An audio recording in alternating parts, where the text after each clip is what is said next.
Halva, a Greek Semolina pudding, is a dessert made by many households throughout Greece, as it is quite inexpensive to make and only requires a few ingredients.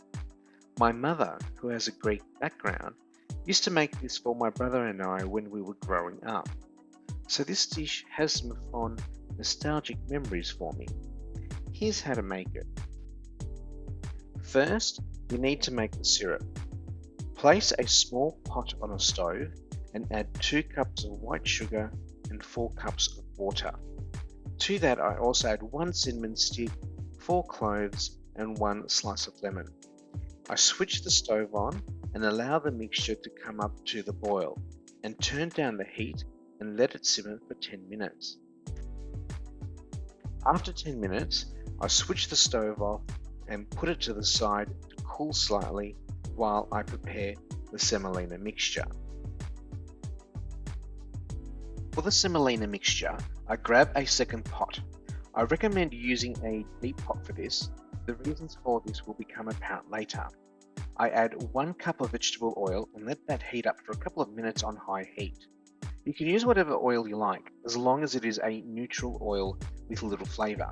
You can also use butter if you prefer. Once the oil has been heated, I add 2 cups of semolina into the pot. It immediately starts to create bubbles. I stir the mixture around until the oil and semolina are well combined. I then lower the stove to medium heat and stir continuously until the mixture browns. This will take about 10 to 12 minutes, and at that time the mixture should resemble brown sugar. I then switch the stove off. Now we can start adding the syrup. I have already removed the cinnamon stick, the lemon slice and cloves, as we no longer need those. We need to add the syrup carefully and add the syrup slowly, because adding the syrup causes the mixture to bubble rapidly.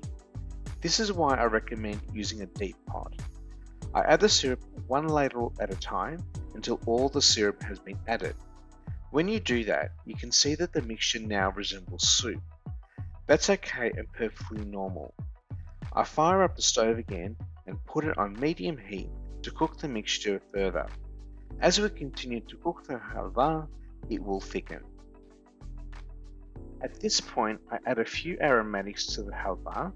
I add a teaspoon of cinnamon and half a teaspoon of ground cloves, as well as the grated rind of 1 orange. I mix that in and continue to stir the mixture for a few more minutes. After about 5 minutes or so, it will start to thicken and turn into a pudding type mixture.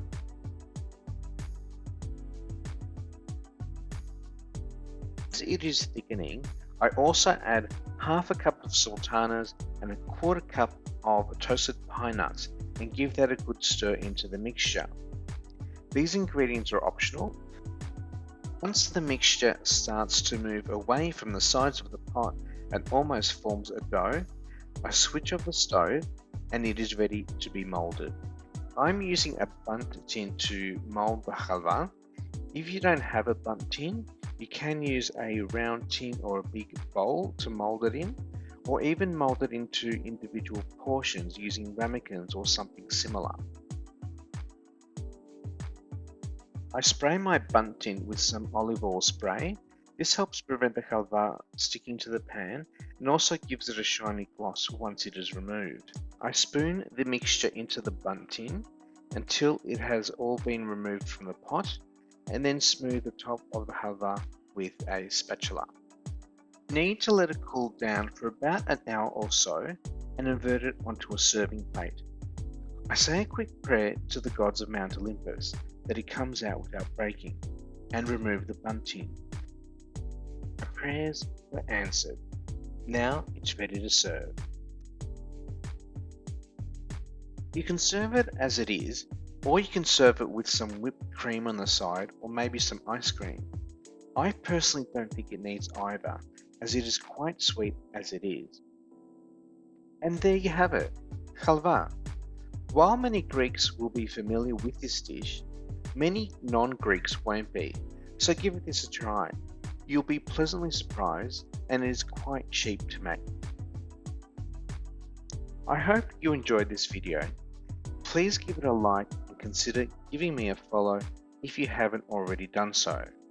And feel free to leave a comment to let me know what you think of this recipe, or if you have already tried it, let me know how it went. Also, please check out my other cooking videos for further recipe ideas. Until my next video, take care everyone.